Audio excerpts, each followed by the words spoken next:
माननीय अध्यक्ष महोदय, मुझे मांग संख्या 20, 21, 22 पर बोलने का अवसर देने के लिए आपका आभार। अध्यक्ष महोदय, मैं आज आपके सामने सदन के समक्ष कुछ महत्वपूर्ण बिंदु जो राज्य की उच्च शिक्षा से, हमारे छात्र कल्याण से, विश्वविद्यालय से, सामान्य शिक्षा से जुड़े हुए उन पर विषय रखना चाहता हूं। मैं आपका ध्यान आकर्षित करना चाहूंगा, यूजीसी ड्राफ्ट रेगुलेशन जो हमारी 2025 नीति है, उसमें कहा गया है, उसमें प्रावधान शामिल किया गया है कि उस शिक्षा का जो पूरा ढांचा है उसमें कुलपति जैसे महत्वपूर्ण पद पर हम उद्योगपति और नौकरशाहों को नियुक्ति देने का प्रावधान रख रहे हैं। ये प्रावधान हमारे शिक्षाविदों और शिक्षकों की भूमिका को नकारने जैसा है। इसमें मैं मानता हूं कि ये लाभ कमाने का विश्वविद्यालय में एक उद्देश्य है। जो हम अगर ब्यूरोक्रेट को बिठा रहे हैं, उद्योगपति को बिठा रहे हैं, तो निश्चित रूप से हमारे शिक्षाविदों की जो गुणवत्ता है, ये शिक्षकों का जो पूरे विश्व में हमारे भारतीय शिक्षकों का जो भाव है, जो उनका नाम है, जो वर्षों से भारतीय शिक्षक इस देश में शिक्षा के नाम पर जिन्होंने नाम कमाया है, उनकी कमी करना जैसा और उनको नकारने जैसा है। मैं क्योंकि शिक्षा एक समृद्धि सूची का विषय भी है, इसलिए इसको निश्चित रूप से जिस तरीके से रुकटा ने और एबीआरएम जैसे जो एबीआरएस जैसे संगठन ने इसका विरोध किया है, इस नीति को लेकर के हम सब लोगों को कठोरता से इस बात को रखना चाहिए कि ये लागू नहीं हो और इसमें जो गुरु शिष्य की परंपरा भी है वो भी दूर हो जाएगी। क्योंकि कोई ब्यूरोक्रेट आएगा तो निश्चित रूप से, या कोई भी उद्योगपति आएगा तो उस विश्वविद्यालय को चलाने के लिए वो सक्षम नहीं है। दूसरा, मैं आपसे कहना चाहता हूं कि जो प्रतिभावान जो हमारी बालिकाएं हैं, उनको जो स्कूटी वितरण की योजना है वो एक अव्यवस्था के रूप में बदली हुई है। ये दैनिक समाचार का एक खबर भी है कि 385 करोड़ का कबाड़ा जो स्कूटियों को लेकर के हो गया और 185 करोड़ की 29,000 स्कूटी कबाड़ हो रही है और 200 करोड़ का कबाड़ा करने की तैयारी है।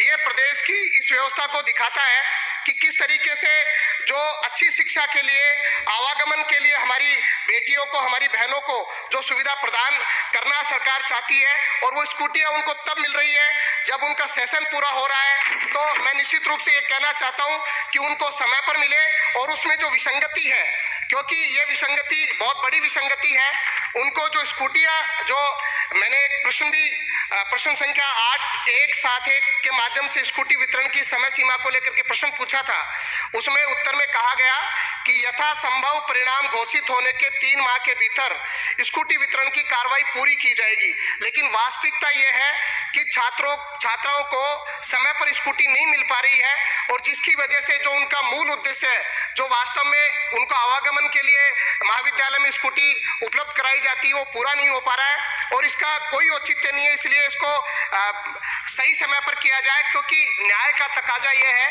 कि देरी से मिला न्याय भी अन्याय के समान है। इसलिए सरकार इस पर ध्यान दे। और जो योजना में बड़ी विसंगति ओबीसी की छात्राओं के लिए हो रही है, मैं इसका ध्यान आकर्षित आपका करना चाह रहा हूं। सामान्य वर्ग को 4162 स्कूटी वितरित की जाती है। अनुसूचित जो जाति की छात्राएं हैं उनको 2461 स्कूटी वितरित की जाती है। ईडब्ल्यूएस वर्ग की जो छात्राएं हैं उनको 1477 स्कूटी वितरित की जाती है। अल्पसंख्यक वर्ग की जो छात्राएं उनको 1848, अनुसूचित जनजाति की 14,778 और घुमंतु जाति की छात्राओं को 1577 स्कूटी। इसमें ओबीसी जैसे बड़े समुदाय की कोई पृथक से व्यवस्था नहीं है। मैं कहना चाहता हूं कि ओबीसी वर्ग की छात्राओं के साथ पूर्ण रूप से अन्याय है। उनके लिए भी जो सरकार ये योजना लेकर के है और उनको अलग से इस शिक्षा में जो समान अधिकार की बात हम करते हैं, उनको भी इस बात की प्राथमिकता दी जाए कि उनको अलग से स्कूटी मिले।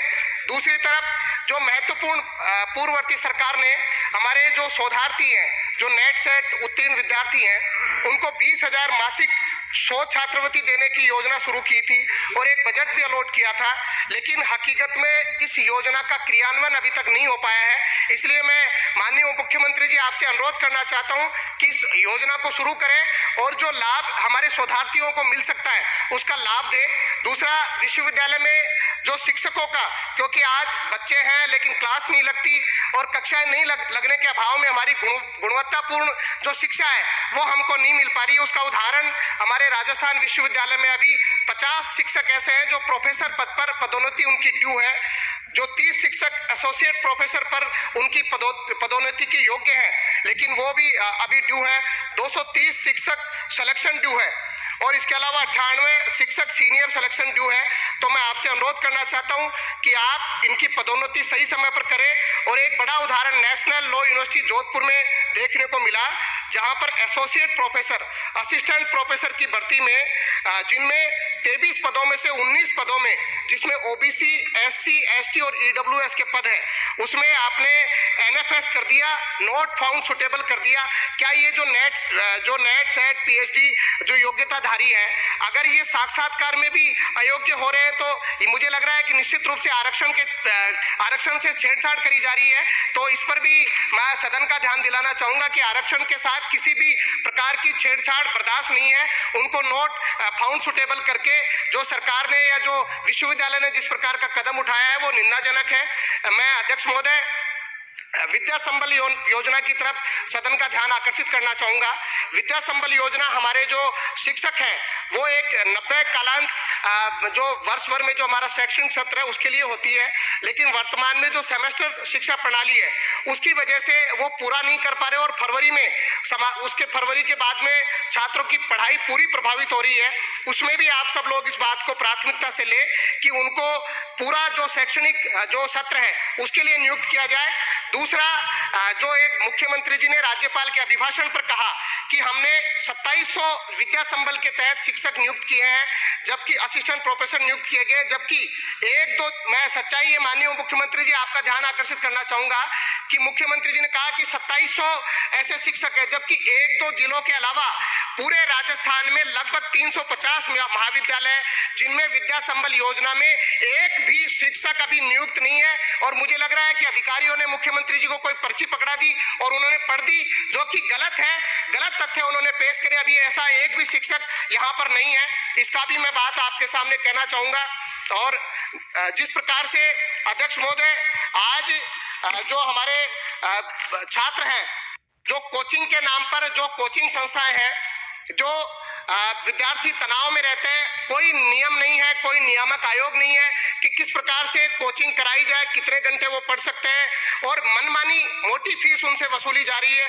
इस ओर भी हमको एक मजबूत कानून बनाने की आवश्यकता है और उनको एक अच्छा वातावरण मिले। कैसे उनको अच्छा वातावरण मिले, कैसे कोचिंग कौन से एनवायरनमेंट में जहाँ पानी और बेहतर हवा हो।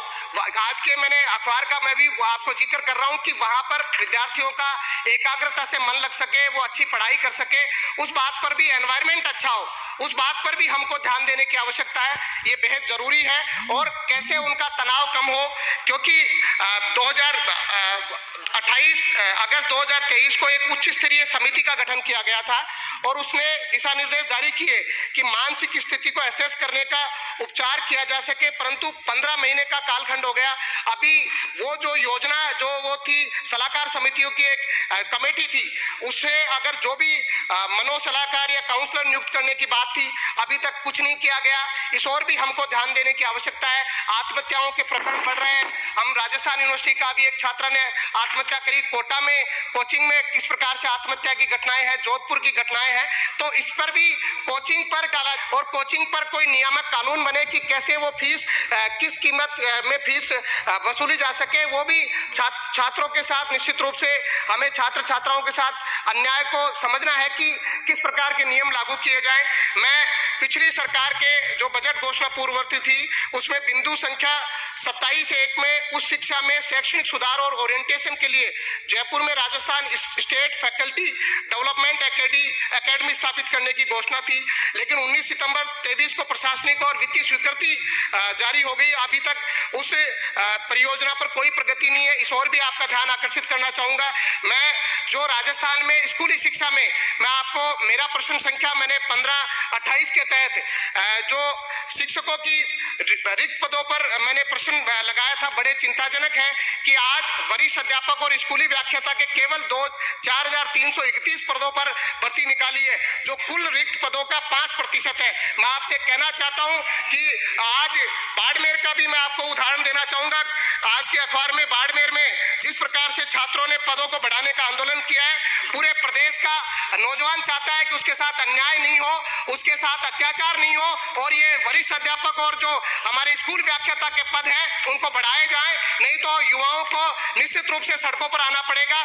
और छात्र संघ चुनाव की भी मैं बात करना चाहूंगा। माननीय उप मुख्यमंत्री महोदय, मुझे तो इस सदन में बोलने का जो अवसर मिल रहा है, मैं राजस्थान विश्वविद्यालय की छात्र राजनीति से निकल करके आया हूं, और तमाम ऐसे नौजवान साथी यहाँ बैठे हैं जो विश्वविद्यालय की राजनीति से निकल करके आए हैं। आप छात्र संघ के चुनाव शुरू कराइए। छात्र अधिकारों की जो बात है, उनके लिए लड़ने का, जो छात्रों को जो आंदोलन करने का अगर कोई सही जगह है तो छात्र राजनीति है। अगर छात्र संघ के चुनाव होंगे, छात्र संघ के पदाधिकारी रहेंगे, तो छात्रों के साथ न्याय संभव होगा, उनकी मांगों पर बात होगी। अन्यथा जिस प्रकार से छात्र संघ चुनाव को बंद करके उनको दबाने की साजिश है, वो बिल्कुल गलत है। प्रदेश में पुनः छात्र संघ के चुनाव शुरू करे जाए, ये हमारी सबकी मांग है। मैं जो स्कूली शिक्षा को लेकर के मैं बात आपको कहना चाहता हूं, 6 मार्च से बोर्ड की परीक्षाएं शुरू होने जा रही हैं, और स्थिति यह है कि जिला शिक्षा अधिकारी और मुख्य ब्लॉक शिक्षा अधिकारी के 250 से अधिक पद अभी तक रिक्त है। जो महत्वपूर्ण जो परीक्षा होगी उसकी मॉनिटरिंग कैसी होगी,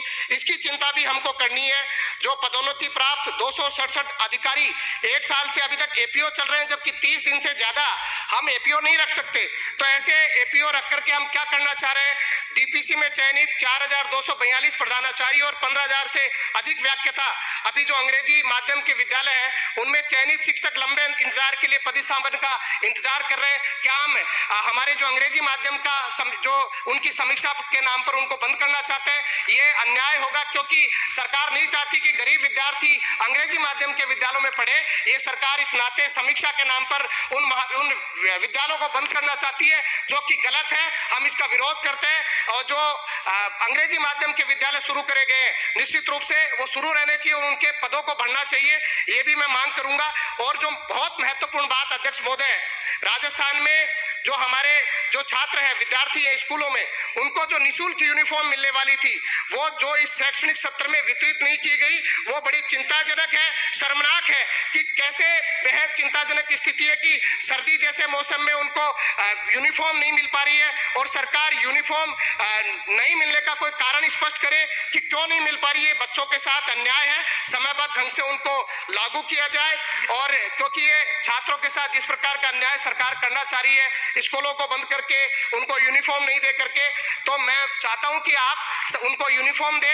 मैं माननीय अध्यक्ष महोदय, मेरा विधानसभा क्षेत्र शाहपुरा, वहां की और आसपास की जो महत्वपूर्ण बातें वो भी आपके समक्ष कहना चाहूंगा। मेरे विधानसभा क्षेत्र के खेजरौली और मनोरपुर में सह शिक्षा के नए महाविद्यालय खोले जाएं, क्योंकि बहुत बड़ी आबादी वहां पर रहती है, वहां कोई अभी सह शिक्षा का महाविद्यालय नहीं है। राणावास में जो हमारा राजकीय महाविद्यालय है उसमें विज्ञान का संकाय खोला जाए। बहुत बड़े विद्यार्थियों की बहुत बड़ी मांग यहाँ पर है। हमारे 2 एडीजे कोर्ट हमारे उपखंड पर संचालित है, और पूरे जिले में एक भी राजकीय विधि महाविद्यालय नहीं है। मैं आपसे आग्रह करना चाहता हूं कि शाहपुरा में विधि महाविद्यालय की सौगात दी जाए, जिससे हमारे क्षेत्र की छात्रों को और हमारी जनता को लाभ मिल सके। विशेष रूप से मैं आपका ध्यान आकर्षित करना चाहूंगा कि राजस्थान के महान ब्रह्मलीन संत श्री 1008 श्री नारायण दास जी महाराज ने, जिन्होंने 1977 में चिमनपुरा में राजकीय महाविद्यालय की स्थापना कराई, इस महाविद्यालय की स्थापना में आसपास के क्षेत्रों के लोगों का सहयोग भी था। इस महाविद्यालय में कला, विज्ञान, कॉमर्स के संकाय के साथ साथ कृषि संकाय भी खोला जाए। एक समय था जब प्रदेश में विद्यार्थी शिक्षा लेने के लिए यहाँ पर आते थे, और आज इसकी स्थिति बड़ी दूभर है, उसको भी ठीक किया जाए। कृषि संकाय जो एक समय में पूरे देश भर से विद्यार्थी वहां आते थे, वहां पर आज उस समय वहां पर छात्रावास की व्यवस्था भी थी, लेकिन दुर्भाग्य से 25 वर्षों से सरकार का ध्यान इस महाविद्यालय के कृषि संकाय पर नहीं है। मैं आग्रह करना चाहता हूं कि कृषि संकाय में जो आवंटित 100 बीघा जमीन है, उसमें एक अलग से पृथक कृषि संकाय का एक अलग से विद्यालय खोला जाए और नारायण दास जी के स्मृति में कृषि महाविद्यालय की स्थापना की जाए। इस एक मिनट मानिए, इसे जोधपुर स्थित कृषि विश्वविद्यालय के संगठन महाविद्यालय के रूप में विकसित किया जाए। दूसरी तरफ चिमनपुरा में कृषि संकाय के फार्म हाउस में कृषि अनुसंधान और कृषि विज्ञान केंद्र जैसी सुविधाएं स्थापित की जाए ताकि आसपास के लोगों को लाभ मिल सके। महोदय, मैं संत नारायण दास जी का उदाहरण आपको देना चाहूंगा, जिन्होंने राजस्थान संस्कृत विश्वविद्यालय की स्थापना करी, और अगर उनके द्वारा चिमनपुरा में स्थापित इन संस्थाओं को नहीं संभाला जाएगा तो ये बिल्कुल कतई बर्दाश्त योग्य नहीं है। मेरे क्षेत्र के मानिए एक मिनट मैं राजकीय विद्यालय प्राथमिक विद्यालय सुनारो वाली खेजरोली कुमाऊं की ढाणी राडावास ढाणी रेडान पीपलो ढाणी पुरालिया की खोरी ब्रथी मोड़ बिलासपुर को उच्च प्राथमिक विद्यालय में क्रमोन्नत किए जाने